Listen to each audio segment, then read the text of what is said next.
Gusto mo na bang sumubok ng gravel bike?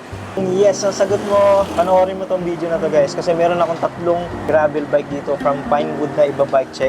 Tatingin ko itong tatlo na to napakasulit to, kaya ito na yon. Magkakaibang model to. Ito yung Pinewood Lancer 1.0 in red color. Tapos ito naman yung Pinewood Lancer 2.0 in parang bluish black color combination siya. And this one naman is Pinewood Lancer 3.0. Simulan natin dito sa pinaka least model nila o yung ito yung entry level Hubs Novatec. Tapos yung rim niya is from Pinewood. Yung gulong is Innova Pro 700 by 40C. Yung model is Stampede. Handlebar naman niya, yung length nito is 42mm. 90mm naman yung stem niya from Pinewood. Aluminum po to guys. Sa saddle, Pinewood. Seat post 27.2. Front is RPL.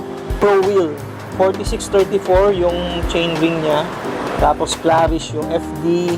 Altus yung RD. Sagmit yung cogs. 11 yung smallest and 40 yung pinaka-malaki. Sa brake set naman guys, yung brake set nito check natin ha. Hindi ko masyado nakita yung yung brake set nito. Ayan, Pro. 60mm yung rotor niya. And yung frame niya guys, oh. Model nito is Lancer 1.0. Yung head tube, yung height ng head tube is 150mm. Mapapansin nyo, napakahaba niya. Purpose niya is more on upright yung position mo, mas medyo relax. Ang dami din yung mounting points guys. Meron dito sa top tube, meron din dito sa down tube at sa seat tube. Sa fork, meron din dito. Kaya pwede kayo maglagay ng cage dito for bags.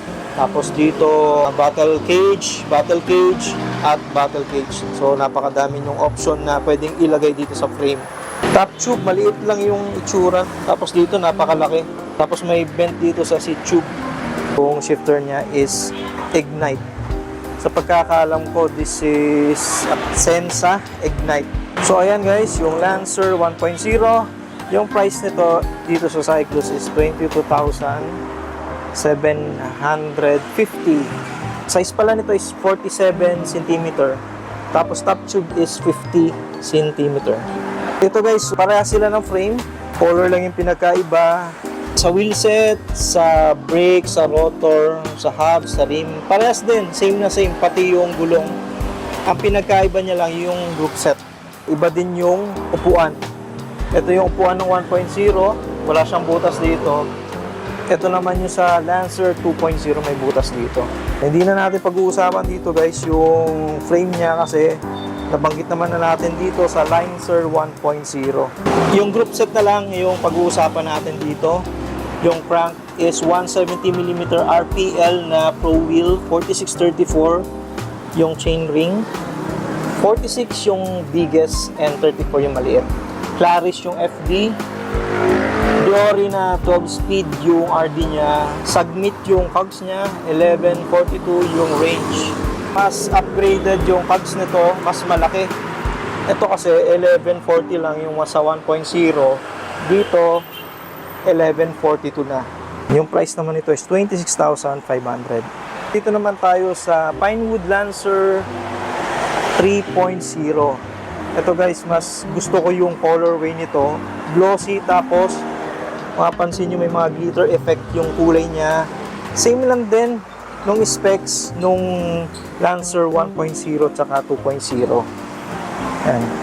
Ang pinakaiba lang nito dun din sa dalawa, ito na yata yung pinaka mataas na group set na ilalagay nila dito. Yung size na meron dito sa Cyclus is 49 cm. Yung both Lancer 1.0 and 2.0 is 47mm. So pag-usapan na lang natin guys yung group set na nakabit dito.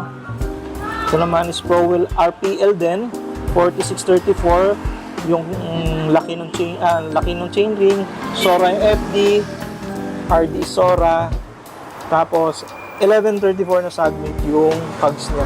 Yung shifter is Shimano Sora. Halos Sora yung lahat ng nakakabit dito. Nakaiba din guys, ito yung hubs ito is Joytech. Yung dalawang nabanggit natin kanina, yung 1.0 at 2.0 is Novatec. Pero Okay sa akin tong brake caliper nito kasi Tektro na siya. Mas malambot siyang tigain. Ang price naman nito is 26,800. Ito yung Pinewood Lancer 3.0.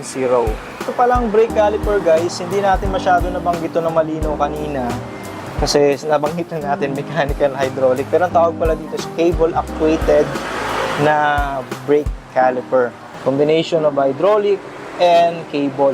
Balik tayo dito guys sa Pinewood Lancer 2.0 kasi hindi natin to nabanggit yung shifter nito. Yung shifter na nakabit dito is SRX Pro. Nakita ko na to guys yung complete set ng SRX Pro.